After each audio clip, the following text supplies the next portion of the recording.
ya? Welcome to Happy Rails to ya. My name is Hobo Pap, and I've been riding the rails looking for an adventure to share with you. Boy, have I got a story for you today. Let me find a place to rest these weary bones. We'll see what treasure I've got for you in my bindle. You know, my hobo sack. Come along.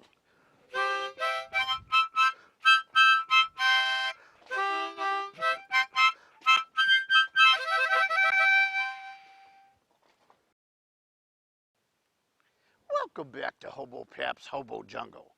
Boy, I've had a busy week this past week as I hopped a rattler out west to the upper plains.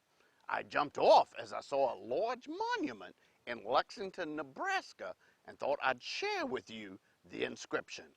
It read like this: Here, on August the 7th, 1867, a band of Southern Cheyennes, led by Chief Turkey Leg, wrecked a westbound Union Pacific freight train and handcar which preceded it.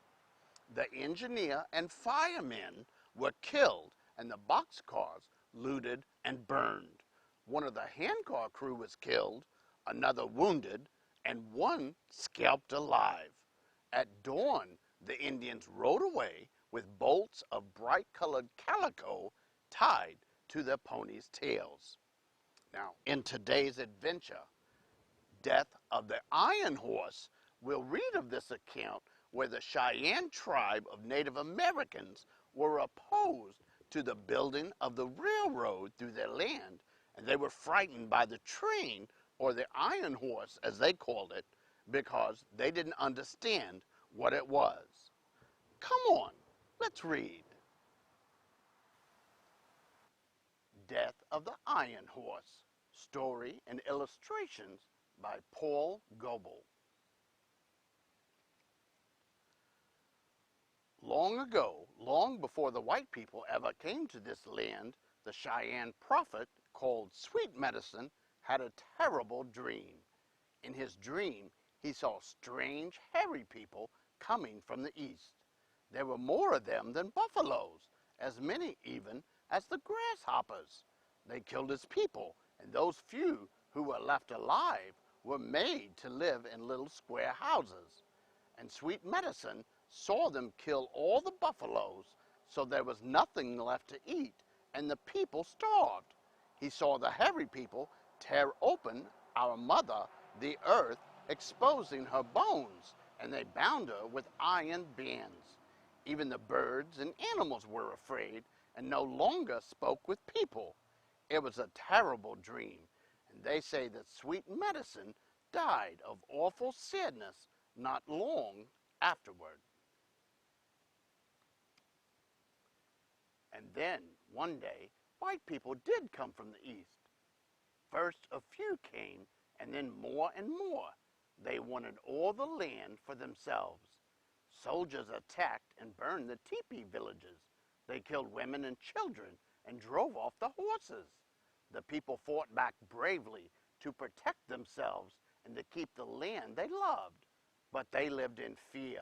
People said that those things which Sweet Medicine had foretold were surely coming true. One day, scouts galloped into camp and told of something they called the Iron Horse. It is huge. It breathes out smoke and has the voice of thunder. It is coming this way.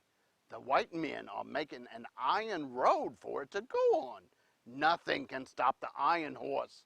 They tried to describe it. The people had terrifying images in their minds. Was it an enormous snake, or even an underwater monster which had crawled out of the river? Was this what Sweet Medicine had spoken about? Then there was even greater fear. In the minds of the children, fear grew that the Iron Horse would suddenly come over the hill right into camp. Spotted wolf, porcupine, red wolf, yellow bull, Bigfoot, sleeping rabbit, wolf tooth, and many others whose names are not now remembered, wanted to protect the people from the Iron Horse. They were not much older than boys and knew they would have to be brave, even ready to die, like the warriors who had died defending the helpless ones. The soldiers have defeated us and taken everything that we had and made us poor. We have no more time to play games around the camp. Let us go and try to turn back this iron horse. They left camp without telling anyone. They rode all night and most of the next day and came to a ridge overlooking the wide valley of the river. Thick black smoke was rising in the far distance. "It is a grass fire," said one. "No, the smoke has a strange shape. Look, the smoke is coming this way, against the wind." "Impossible," said another. "Fire cannot go against the wind." But the smoke kept on coming, and underneath it something was growing larger. "It is the iron horse. Nothing else could make smoke against the wind. See, it puffs and puffs like a white man's pipe." When the iron horse had disappeared in the distance, the young men went on again. "Let us see the trail it leaves," they said to each other. But nobody had ever seen anything like its tracks. "These must surely be the iron bands binding our mother, Earth, which Sweet Medicine dreamed about. We must cut them apart and set her free." With only tomahawks and knives, it seemed an impossible task, but they dug down and chopped the ties in the middle and hacked up spikes until the rails no longer joined together. The moon had long passed overhead when they finished. Dawn was just showing when they saw a small light over the level plain. "Morning star is rising," someone said. "No," said another, "it is the eye of the iron horse shining." Those with the fastest horses galloped up the track to find out. When they saw it was indeed the iron horse, they turned around, but their horses were not fast enough. The iron horse came up behind, huffing and panting and belching out clouds of black smoke. It thundered alongside, sending forth screams and hissing and shooting sparks high into the air. Puffer, puffer, puffer, puffer, puffer, puffer, puffer, puffer, puffer, puffer, puffer, puffer, puffer, puffer. The young men shot their arrows. One tried to throw a rope over the engine, but the horses were terrified and ran from the monster. Suddenly, the locomotive jumped right into the air, and all the boxcars slammed and zigzagged together with a dreadful crash. Everything was twisted up in clouds of dust and smoke and steam. The dust blew away. The hissing steam faded. There was silence. One white man was on the ground. Another was in the cab. They were both dead. "The iron horse does not breathe any longer," someone said. The sun rose as they stood looking in bewilderment at what they had done. Suddenly, a door in the caboose opened. A man jumped down and started running back up the track. He died full of arrows. "Come on, let us see what white people carry in these wagons." They broke open the first car. Inside was a jumble of broken boxes and barrels. The first box was filled with axes. Then everyone was hacking open cases, excited to see what was inside. They had never seen so many different things. They did not know what most of them were. But there were pans and kettles, china plates and glass vases, cups, files, and knives, like those which cost many buffalo robes in trade with the white men. Everyone found something useful. There were mountains of boxes, shoes, shirts, pants, jackets, tall black hats, and hats with ribbons and feathers. They scattered them everywhere. Best of all, there were soldiers' uniforms and blankets and glasses which the soldier chiefs used for looking into the distance. They even found flags, and someone uncovered a beautiful, shiny bugle. In the caboose, there were things to eat and bottles of sweet juice.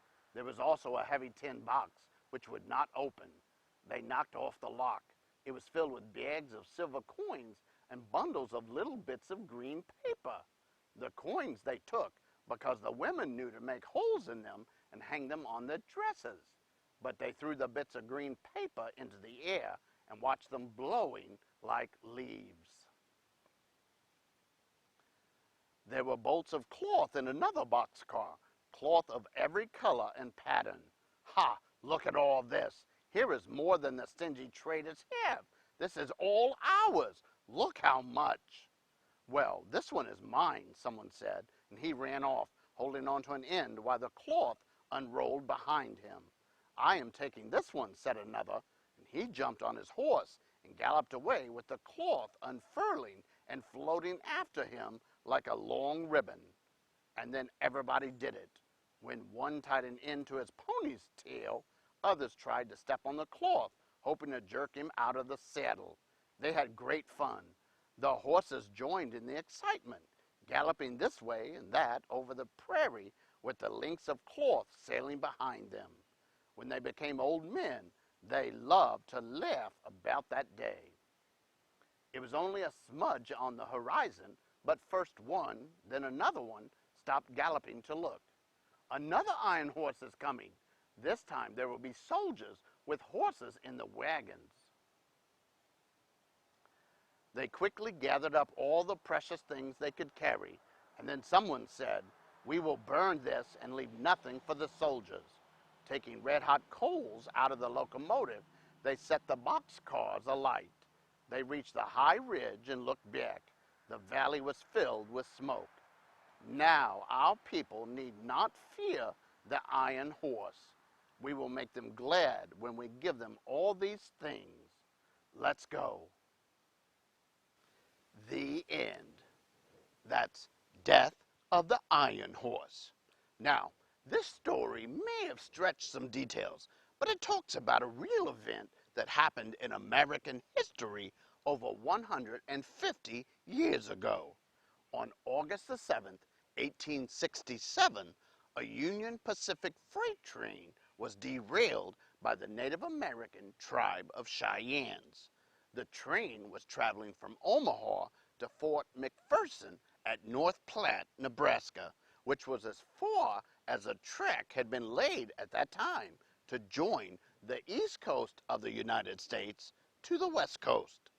The tribes opposed construction through their land. Now, the Civil War had just recently ended, and the Native Americans were being driven from their land onto reservations. This story was truly a story of courage against the steam locomotive, the iron horse, which to the Native Americans was an unknown invention of the white man. The Cheyennes were simply fighting for their lives, liberty, and their own pursuit of happiness. Well, that's it for now. Until next time, so long. Thank you for joining me for today's adventure. I hope you enjoyed. Always remember, continue riding the rails of your imagination, as it will take you on an endless number of adventures around the world.